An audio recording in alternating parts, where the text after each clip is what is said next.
윤석열 전 대통령의 형사재판 8개 가운데 1개 재판의 대법원 판단이 9일 처음으로 나옵니다. 공수처 체포영장 저지 관련 특수공무집행 방해와 국무위원회 계엄 심의권 행사를 방해한 직권남용 혐의 등의 재판입니다. 관심은 재판의 생중계 여부입니다. 이 사건을 심리하는 대법원 3부는 4명의 대법관으로 구성됐습니다. 과거 대법관 전원이 참여하는 사건을 생중계한 적은 있지만 소부 선고를 생중계한 적은 없습니다. 대법원은 선고가 이루어지는 법정에 생중계 장치는 완료한 것으로 알려졌습니다. 다만 아직 생중계 여부를 결정하지는 않았습니다. 윤 전 대통령 측은 생중계가 부당하다는 반대 의견을 낼 것으로 보입니다. 대법원 선고의 피고인 출석 의무는 없습니다. 윤 전 대통령은 9일 선고일에 출석하지 않을 것으로 보입니다. 이 사건과 관련해 항소심은 징역 7년을 선고했습니다. 1심 징역 5년보다 형량이 2년 늘었습니다. 1심이 무죄로 판단한 부분들까지 유죄로 인정했기 때문입니다. 조은석 내란 특검팀은 1심과 항소심에서 모두 징역 10년을 구형했었습니다. 먼저 지금까지의 판단 내용을 정리하여 말씀드리겠습니다. 원심에서 유죄가 선고된 국무회의 소집통지를 받지 못한 7인의 국무위원회 국무회의 심의권 침해로 인한 각 직권남용 권리행사 방해, 사업부서 문서 관련 허위 공문서 작성, 대통령 기록물 관리에 관한 법률 위반, 공용서류 손상, 대통령 등의 공여에 관한 법률 위반 교사, 1차 체포영장 등 집행저지 관련 특수공무집행 방해, 직권남용 권리행사 방해, 범인도피 교사, 2차 체포영장 등 집행대비 관련 직권남용 권리행사 방해에 대해서는 피고인의 항소를 받아들이지 않고 원심의 판단을 그대로 유지합니다.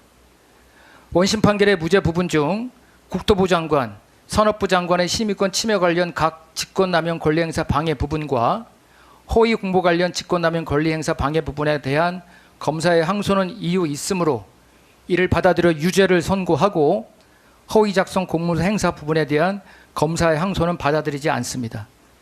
항소심에서 파기되는 무죄 부분은 원심이 유죄로 판단한 범죄 사실과 상상적 경합 또는 형법 제37 전단의 경합법 관계에 있어 형법 제38조 제1항 제2호에 따라 하나의 형에 선고되어야 하므로 결국 원심 판결 중 허위 작성 공문서 행사의 점에 관한 부분을 제외한 나머지 부분은 전부 파기되어야 합니다.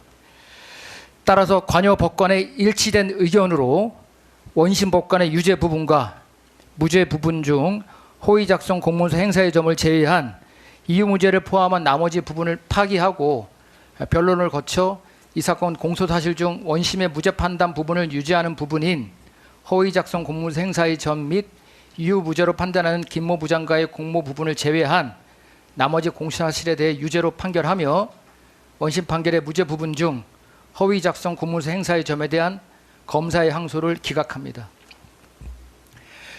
끝으로 양형 이유에 대해 말씀드리겠습니다.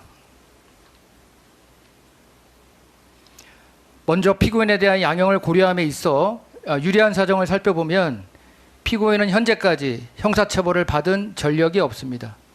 다만 피고인의 그동안의 경력과 이 사건 범행의 내용 등에 비추어 피고인이 형사처벌을 받은 전력이 없다는 사정은 제한적으로 고려함이 타당합니다. 그리고 이 사건 각 범행 중 허위 공문서 작성, 대통령 기록물 관리에 관한 법률 위반 및 공용서류 손상의 범행의 경우 피고인이 적극적으로 범행을 주도했다고 보기는 어렵고 대통령 경호법 위반죄의 경우 이 사건 비화폰의 통화 기록 등에 대한 수사기관의 접근이 제한되는 등 사법장용을 방해하는 결과가 실제로 발생하지 않은 사정 등도 있습니다. 그러나 피고인의 이 사건 범행은 다음과 같은 이유에서 그 책임이 무겁다고 보아야 합니다.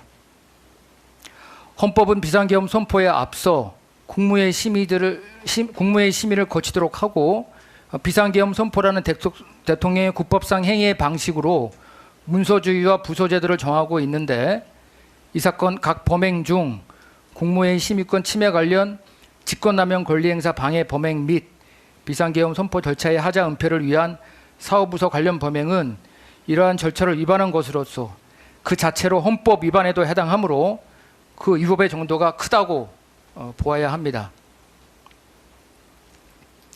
허위 피지 관련 직권남용 권리행사 방해 범행은 이 사건 비상계엄 선포 과정에서 저질러진 피고인의 잘못을 은폐하는 것은 물론 비상계엄 선포의 적법성에 관한 잘못된 정보를 외신에 제공함으로써 국제사회에서 대한민국의 신인도 및 국민의 알 권리에도 부정적인 영향을 미칠 수 있는 행위에 해당하여 그 비난의 정도가 가볍다고 볼 수 없습니다.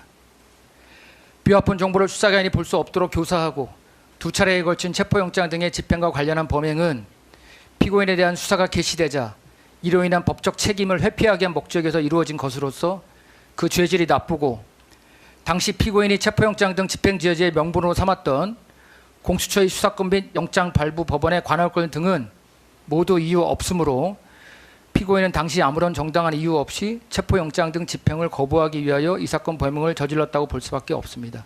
설령 수사권 등의 의문이 있다 하더라도 법적 테두리 내에서 이를 해결해야 함에도 물리력을 동원하여 법원이 발부한 영장 집행을 저지하려 한 것은 법치주의 원칙에 비추어 허용될 수 없습니다.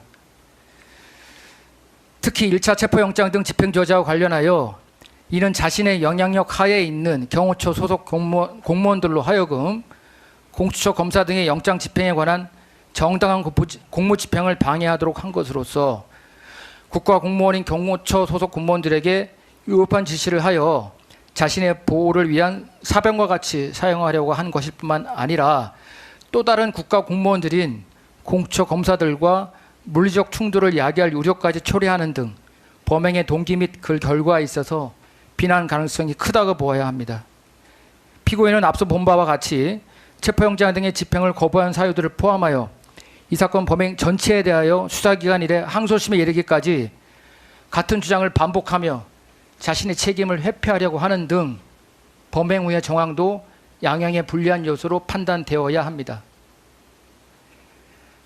특히 피고인은 이 사건 각 범행 당시 현직 대통령으로서 헌법을 준수하고 국가를 보위하며 국민의 자유와 권리를 증진을 위하여 노력해야 할 막중한 책임을 부담하였음에도 불구하고 이 사건 비상계엄 선포 이후 저지른 이 사건 범행으로 인하여 사회적 혼란을 더욱 가중시키는 등 대통령으로서의 책무를 저버린 것으로 볼 수밖에 없습니다.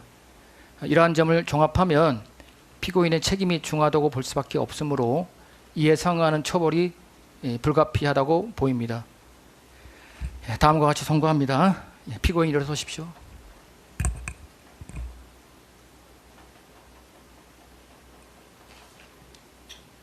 주문. 원심 판결의 유죄 부분과 무죄 부분 중 허위 작성 공문서 행사의 점을 제외한 나머지 부분, 이유 무죄 부분을 포함하여 파기한다. 피고인을 징역 7년에 처한다. 원심 판결 무죄 부분 중 허위 작성 공문서 행사의 점에 관한 검사의 항소를 기각한다. 오늘 선고한 판결에 불복이 있으면 오늘로부터 7일 안에 대법원에 상고할 수 있고 상고장은 이 법원에 제출해야 합니다. 구치소에 있는 동안은 구치소장에 제출하여